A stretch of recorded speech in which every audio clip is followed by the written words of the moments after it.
Hi everyone, myself Narayan sir from Saraswati International Academy Vapi. So dear student, जैसा कि standard 12 में chapter 5 surface chemistry हमारा चल रहा है और आज हम पार्ट 8 में इसको आगे बढ़ा रहे हैं तो पार्ट 7 के पॉइंट को हम पहले आपको रिमाइंड करा दें. पार्ट 7 में हमने प्रिपरेशन ऑफ कोलैप्स स्टडी की प्लस कुछ properties like optical properties, tangle effect and browning motion, mechanical properties and colligative properties of collapse. जहाँ पर देखा जाए तो टेंगल इफेक्ट और ये सब ओमिट है, बोर्ड एग्जाम के लिए आपको नहीं स्टडी करना है और ये आपको देखना है.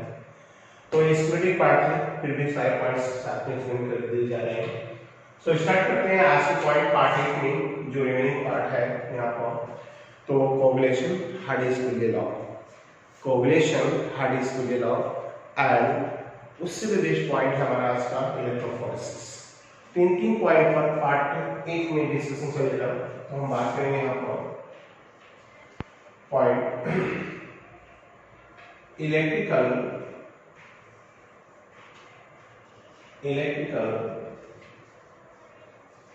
Properties of collapse.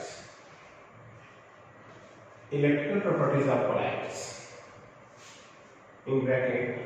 Now electrophoresis.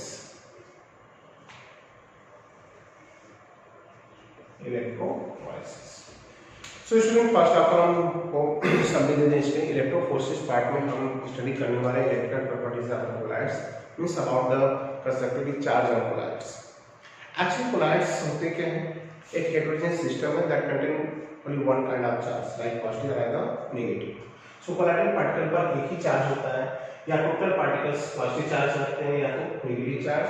And dispersion medium जो होता है वो कोलैटरल पार्टिकल के चार्ज के अपोजिट होता है. तो इन सच केस आपको यहाँ पर बता दें कि स्टेबिलिटी जो कोलैप्स की होती है वो डिस्पर्स फेज के चार्ज पर ही नहीं, डिस्पर्सन मीडियम के पोलैरिटी पर भी डिपेंड करती है. और उन पार्टिकल के चार्ज को डिटरमाइन करने के लिए हम इस टेक्निक को यूटिलाइज करते हैं, इस फिनोमेना को यूटिलाइज करते हैं. इसको वर्ड देते हैं हम इलेक्ट्रोफोरेसिस. तो इलेक्ट्रोफोरेसिस एक ऐसी टेक्निक है जहां से हम चार्ज ऑन कोलैरिटी को डिटरमाइन करते हैं. सो स्टूडेंट स्टार्ट करते हैं इस पॉइंट पर और यहां से हम फाइंड आउट करेंगे कि इलेक्ट्रोफोरेसिस प्रोसेस क्या है and means electrical properties of collapse का मीनिंग क्या है. So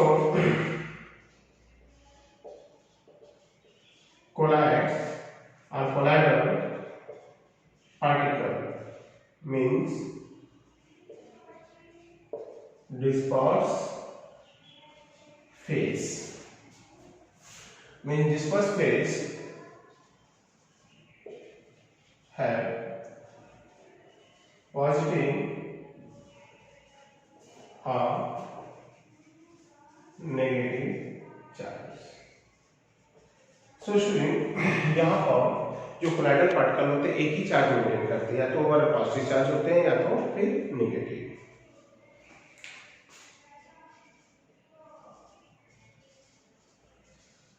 the stability of collapse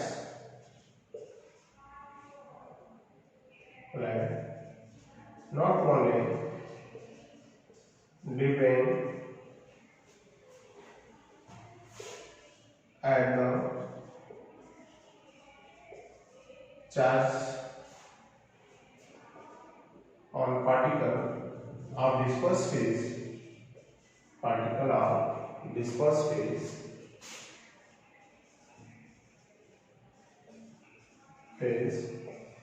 but also depend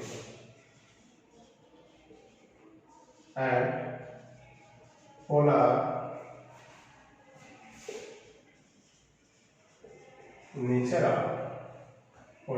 of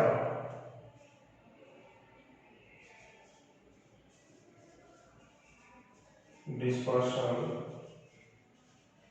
medium. तो डिस्पर्शन मीडियम पर भी डिपेंड करता है ये पॉइंट्स यहाँ पर. सो पोलैरिटी जो होगी यहाँ पर डिस्पर्शन मीडियम की और उसी के चार्ज के जस्ट अपोजिट चार्ज होता है किसका, डिस्पर्स फेज का. तो दैट्स मीन कोलैइड का स्टेबिलिटी डिपेंड करता है इस पॉइंट पर कि disperse phase and dispersion medium के चार्ज होने चाहिए बट एक दूसरे के अपोजिट होने चाहिए. So charge on collides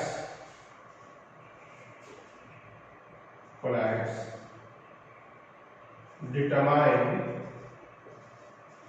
by phenomenon is called electrophoresis.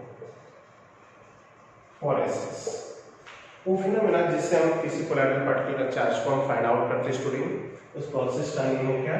Electrophoresis. But what way? इसको हम फाइंड आउट करने के लिए डायग्राम की हेल्प लेंगे और प्लस इसको डिफाइन करेंगे और चार्ज को भी बताएंगे किस टाइप के पार्टिकल किस काइंड के चार्ज रखते हैं, उन पर डिस्कशन चलेगा। तो इलेक्ट्रोफोरेसिस एक ट्यूब होती है स्टूडेंट, जो इस की होती है यहाँ पर।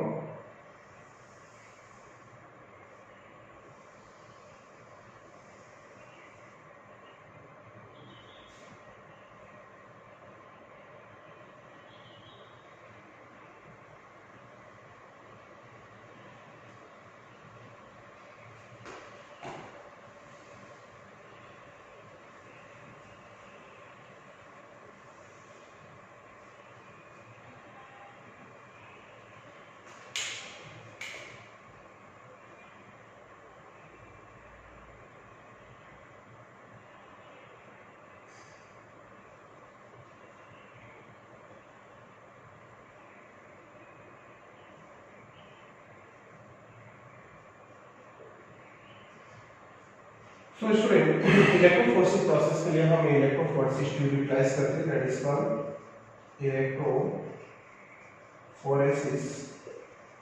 ट्यूब। इस ट्यूब के अंदर अगर हम बात करें यहाँ पर तो प्लेटिनम इलेक्ट्रोड यूटिलाइज करते हैं, जो एनोड है, कैथोड होता है, और ये रिजर्वॉयर होता है जहां से हम कोलैप्स को फिलअप करते हैं। यहाँ पर इसमें ये होल्डर भी होता है, स्टॉपर। अब यहाँ पर स्टॉपर से हम कोलैटरल सेक्शन को प्लेस करेंगे, जो धीरे धीरे इलेक्ट्रोफोरेसिस ट्यूब के अंदर फिलअप होता जाएगा इसमें। और जब ये फिलअप होगा तो हम क्या करेंगे, यहाँ पर जो प्लेटिनम इलेक्ट्रोड है उसको इतना हम इसके अंदर इमर्स करते हैं जिससे कि उसका इलेक्ट्रोड कोलैटरल सेक्शन के अंदर इमर्स हो जाए, डीप कर देते हैं, मतलब कांटेक्ट करेंगे। इस इलेक्ट्रोफोरेसिस ट्यूब को जब हम बाहर से इलेक्ट्रिसिटी सप्लाई करते हैं, then that time the particles that present inside the colloids, now like suppose that positive हो सकता है, चार्ज colloids हो सकता है, या मे बी नेगेटिव हो सकता है। सो स्टूडेंट यहाँ पर क्या करेंगे, जब इसमें इलेक्ट्रिसिटी सप्लाई की गई इन कोलॉइड सॉल्यूशन में, तो देन पार्टिकल का माइग्रेशन हुआ। किस टाइप का हुआ? जो पॉजिटिव चार्ज कोलॉइड्स थे वो negative electrode means cathode, right. So observation पता चला माइक्रोस्कोप से कि सारे पार्टिकल्स वन डायरेक्शन में मूव कर रहे हैं टुवर्ड द कैथोड। तो कैथोड पर वही जाएगा जिसका चार्ज कैथोड के अपोजिट हो। कैथोड का चार्ज कैसा होता है स्टूडेंट? नेगेटिव होता है। तो मतलब इस पार्टिकल, इस इलेक्ट्रोड पर जाने वाले जो पार्टिकल्स होंगे कोलॉइड्स के, उनका चार्ज जस्ट चार्ज होगा opposite to the charge of colloids. So ये क्लियर हो गया कि जो पार्टिकल अगर इधर माइग्रेट कर रहे हैं और पासिंग इलेक्ट्रिसिटी, तो दैट्स क्लियर है कि ये जो कोलॉइड्स होंगे वो पॉजिटिव चार्ज रखते हैं, लाइक। और अगर ये टुवर्ड कैथोड जा रहे हैं तो नेगेटिव आएगा, अगर ये टुवर्ड एनोड इलेक्ट्रोड जा रहे हैं इलेक्ट्रिसिटी सप्लाई करने का, तो दैट्स क्लियर है कि इन पर चार्ज कैसा होगा? नेगेटिव। बट ये मेंशन किया मैंने और that's indicate at time colloidal particle contain a single charge, total positive आ रहा था, नेगेटिव। सो ये इलेक्ट्रोफोरेसिस ट्यूब से हमने आपको इलेक्ट्रोफोरेसिस प्रोसेस बताया कि इलेक्ट्रोफोरेसिस फिनोमेना एक ऐसे प्रोसेस है जहां से हम किसी भी कोलॉइडल पार्टिकल का चार्ज फाइंड आउट करते हैं, और यहां से ये भी क्लियर हो जाता है colloidal particle contain a single charge.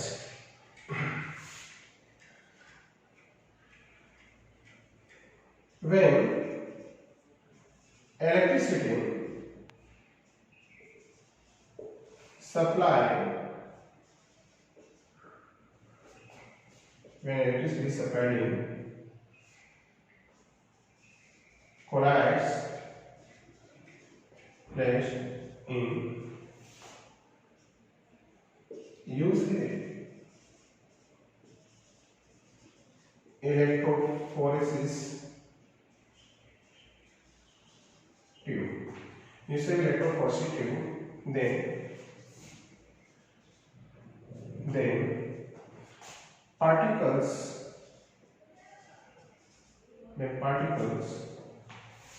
of colloids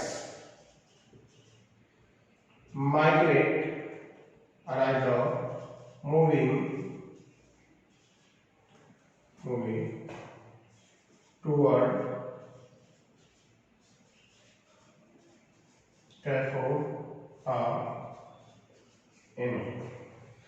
तो जो पार्टिकल वो कैथोड या एनोड की टुवर्ड ही मूव करते हैं, एक इस पॉइंट पे यहाँ पर। सो यहाँ से हम फाइंड आउट करेंगे charge. Means if particle of colloid moving toward the cathode, that's indicate having what kind of charge? Positive. So if particles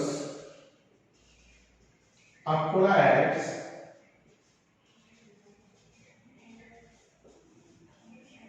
moving toward cathode, that indicate toward cathode, that indicate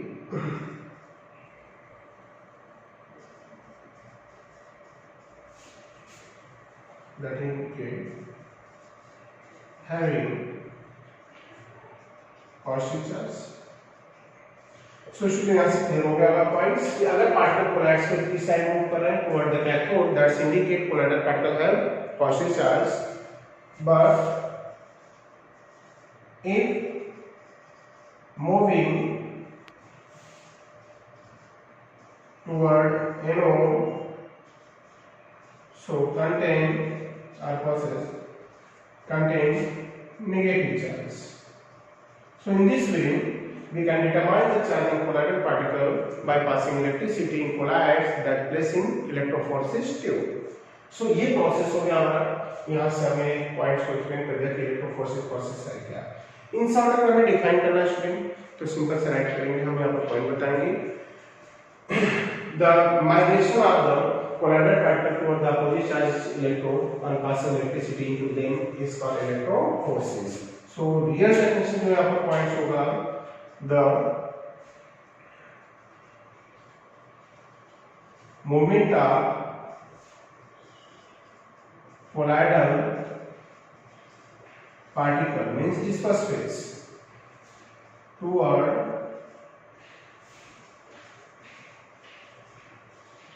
opposite charge colloids, toward opposite charge colloids on passing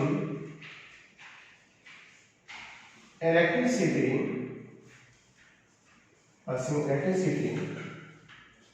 into them is called electrophoresis। तो real point है electrophoresis का कि colloidal particle का toward opposite charge electrode के direction migration जो होता है on passing electricity into them is called electrophoresis. अब इलेक्ट्रोफोरेसिस में कौन किस टाइप का होगा? जैसे यहाँ पर नेगेटिव इलेक्ट्रोड हो तो इस पर कौन आएंगे? Positive collides.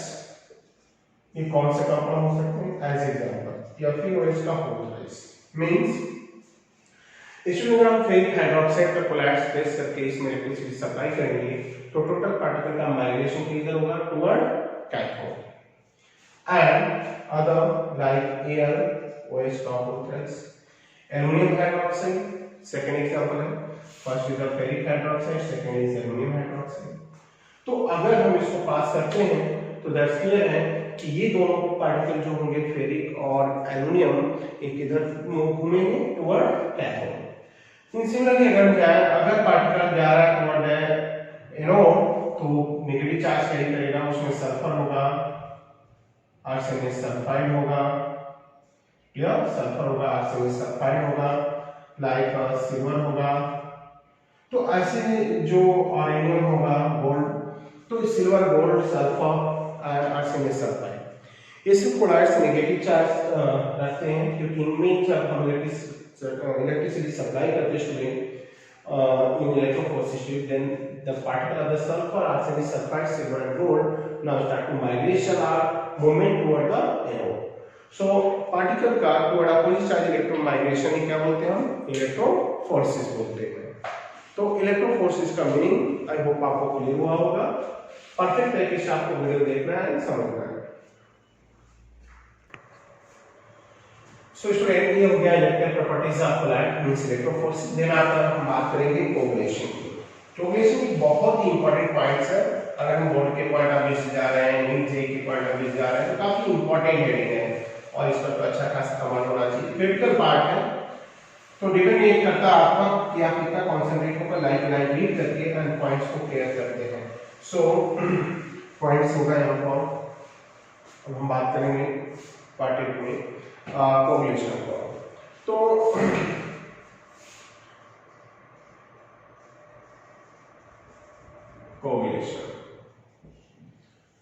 कोगुलेशन मैंने इसका बताया, बहुत ही इंपॉर्टेंट पॉइंट्स है।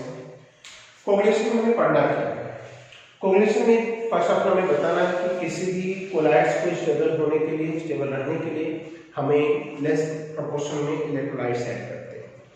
बट अगर किसी रीजन से अगर वो इलेक्ट्रोलाइट का कॉन्सेंट्रेशन इंक्रीज होने लगा, तो एट टाइम यहाँ पर उमेरेशन होता है और प्रेसिपिटेट फॉर्म हो जाता है।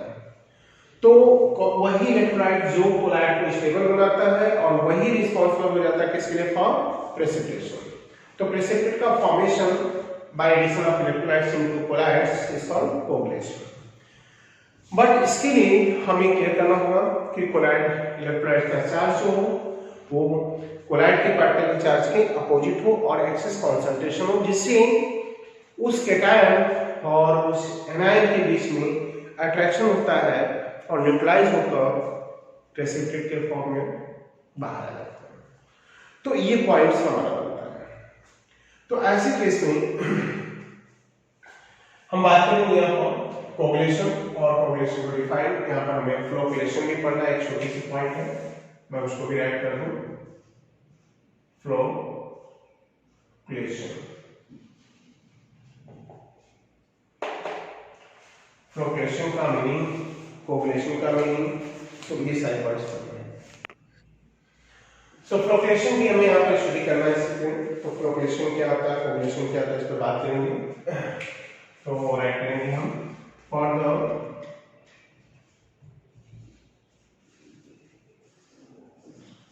stability of colloids. For the stability of colloids, a small amount of electrolytes is required. For the stability of colloid, a small amount of electrolytes is required. But if concentration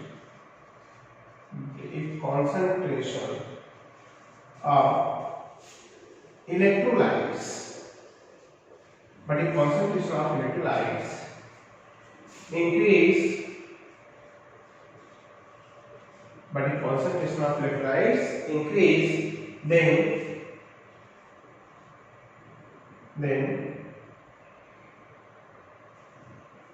then colloids get converted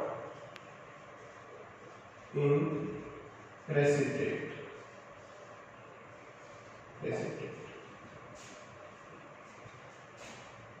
But it is only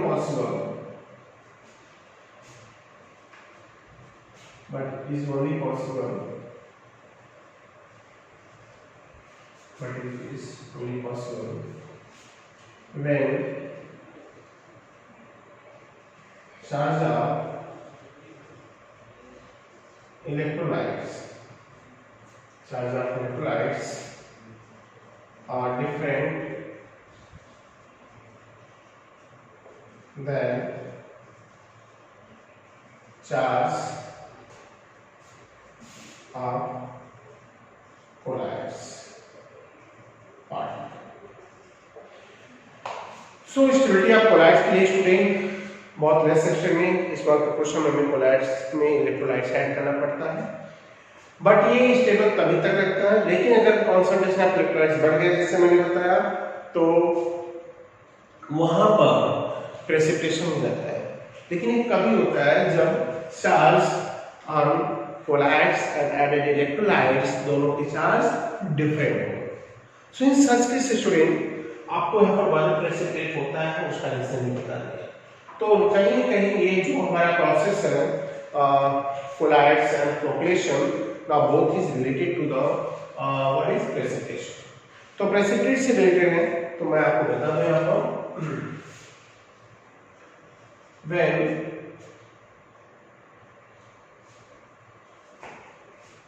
electrolytes having opposite charge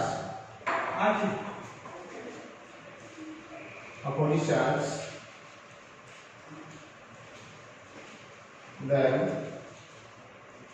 collides added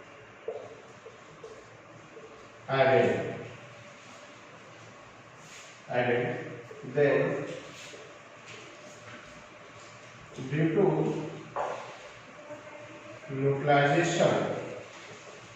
nucleation precipitate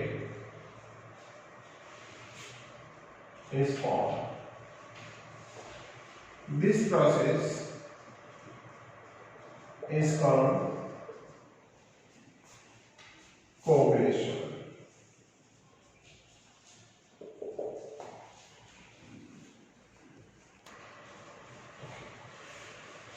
So point याद रखेंगे student कि जब electrolytes having opposite charge that collides added then due to the nucleation precipitate is formed।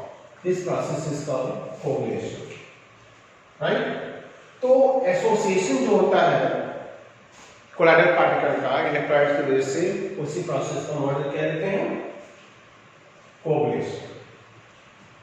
But बोलते क्या है कि but if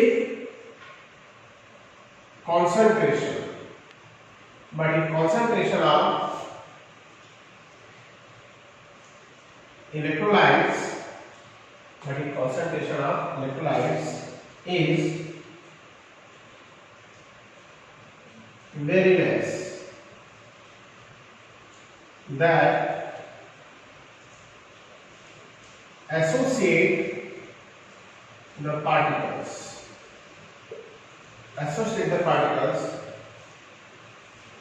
but not form PPT and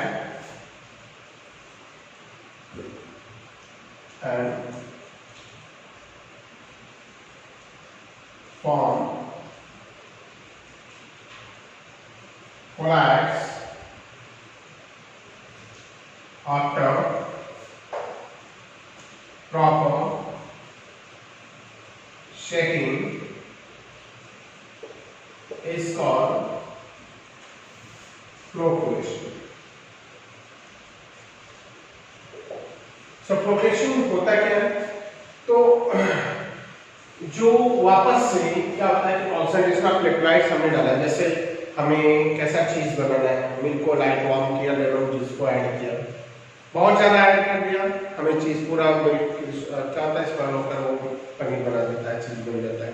but you know अगर concentration 1 drop in 2 litre 3 litre add करें तो आप देखेंगे जहां पर वो लेमन जूस साइट्रिक एसिड गिरेगा हमें एसोसिएटेड कैसीन प्रोटीन मिल्क में दिखेगी, बट वो वापस से अपनी इनिशियल स्टेट में चले जाते हैं। तो that is called flotation.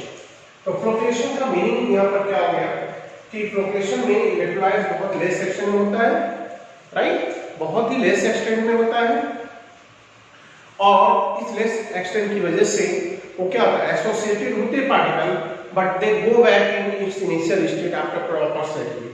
So that is called flotation. तो कोगुलेशन में पीपीटी बनता है बट फ्लोटेशन में पीपीटी फॉर्म नहीं होता। तो ये पॉइंट्स है हमारा coagulation and flocculation.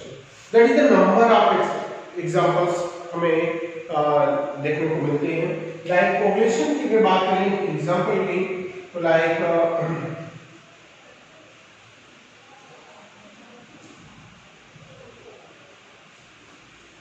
when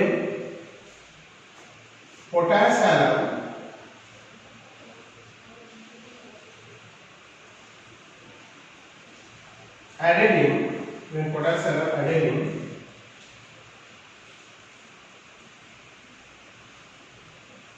dirty water, then potash alum added in dirty water, then sand particle get settle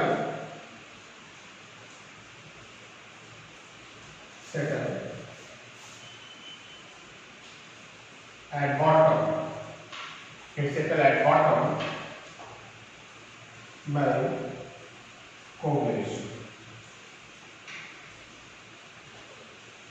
तो कोगुलेशन एक इंपॉर्टेंट प्रोसेस है जहाँ पर हम देखेंगे आपको कि अगर हम डर्टी वाटर लेते हैं, सैंड वाटर लेते हैं और उसमें हम क्या करते हैं, पोटेशियम एलम डाल देते हैं, तो तुरंत धीरे धीरे सारे पार्टिकल 10 पार्टिकल जो डिस्पर्स है इन वाटर सेटल हो जाते हैं बॉटम पर और वाटर क्लीन हो जाता है। That is the process of coagulation.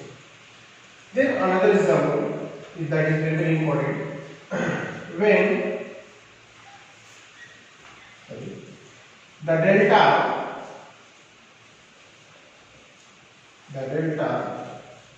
is formed.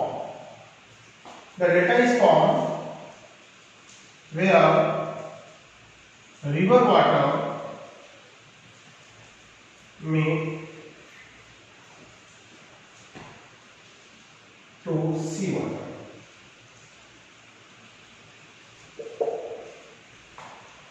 तो जहां पर रिवर वाटर मिलता है सी वाटर से, तो वहां पर क्या होता है, delta. That's indicate tip of the soils.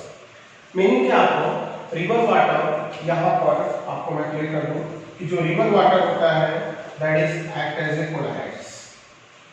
What are colloids means solid in liquid kind of colloids, क्योंकि सैंड पार्टिकल जो होते हैं वाटर में डिसॉल्व होते हैं, वो क्लियर कर देते हैं हम लोगों को। और सी वाटर वो भी कैसा होगा, अल्कलाइन